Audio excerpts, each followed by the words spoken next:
Hello everyone, Mr. Chu here with Bare Algebra. So why do I call it Bare Algebra? It's because I've got a peekaboo that is always in this room with me by the name of Bear. So this is Bear with Bare Algebra. So bear with us while we teach you some algebra. So I'll let him down. You'll hear him every once in a while in the background. We had an earlier video of order of operations where we did example 1 and 2 and introduced it. And right now, we will do example 3 and 4 because there's a little bit of a different twist when sometimes the problem looks different. So, I did talk about in the first video that in the order of operations, some people are taught PEMDAS to remember what order to do it in because the order matters. Some people are taught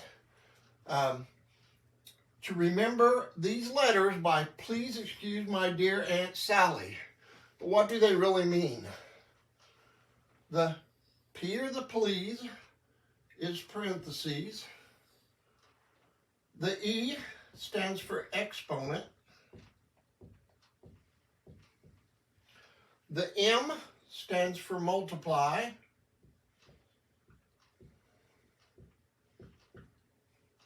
The D stands for divide. The A for add. And the S for subtract.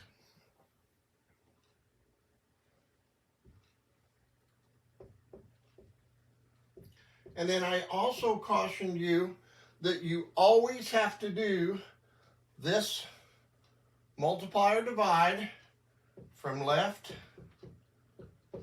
to right, and you also have to do the add, subtract, left to right. So that's important. If you don't do that, you will make a mistake. So let's do example 3, and it has a fraction or division bar in it. Anytime you have a fraction or division bar in a problem like this, you're really thinking about, I need to do this, and I need to do this, and then simplify it in the end. And then you can divide if you need to. I'll take those parentheses away because that's just how you have to do it. Numerator, and then denominator, and then in one last step, finish it off. So in the numerator, do I have any parentheses? No, I took them out. But if they were there, we know that we would do them. Are there any exponents? Yes. So I do the exponents first. 2 squared is 4 divided by 4. And then in the denominator, do I have any parentheses? Well, the ones I took away, but no. Are there any exponents? Yes. So do the exponent. 3 squared is 9 minus 5. So now I look back in the numerator again and I say, is there any multiplication or division? Yes, only one. So we'll go left to right, but there's only one. So 4 divided by 4 is 1. And in the bottom, 9 minus 5 is 4. So the answer is 1/4. Now, could you write it as a decimal? Yes, you could. You could take the 4 and divide it into 1. 4 goes into 1 0 times. 4 goes into 10 twice. 4 times 2 is 8. I subtract that. I bring that 0 down. 4 goes into 20 5 times. And when I get a 0 here, I know it terminates. So I know that I could also write this as 0.25. Either one of those are the answers. I did one step on each line. Now let's go to example 2, a little bit harder, or example 4 rather, a little bit harder one. So let's do parentheses, 9 minus 7, quantity squared, plus 3, all over, parentheses, 10 squared, minus 4 cubed, plus 13. All right, so remember we're doing the numerator, denominator, and then we go back to numerator, denominator. You have to keep everything intact. So, are there any parentheses in the top? Yes, there are. So I have to do what's inside the parentheses. So 9 minus 7 is 2. Now let's look at the denominator. Are there any parentheses? Yes. So we have to do the in the parentheses. So inside the parentheses here in the denominator, are there any exponents? Yes, there are. So we have to do the exponents.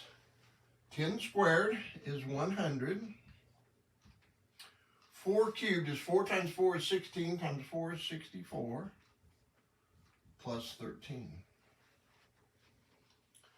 So now we go back up to the numerator. Are there any parentheses? Only these parentheses, which just means that that is the quantity squared. So 2 squared is 4 plus 3.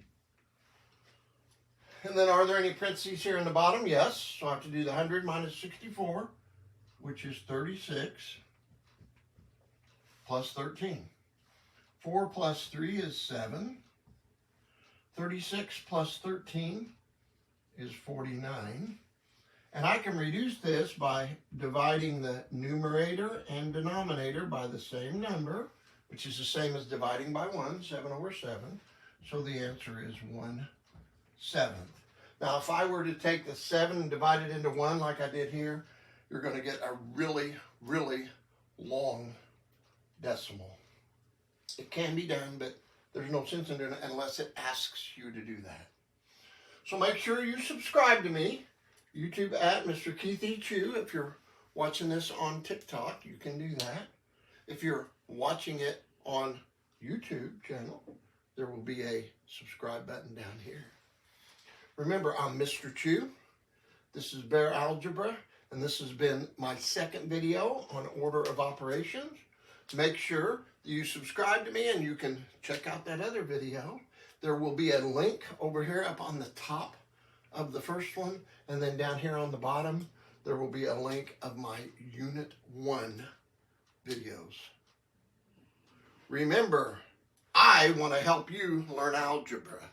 Watch my videos and we'll learn it together.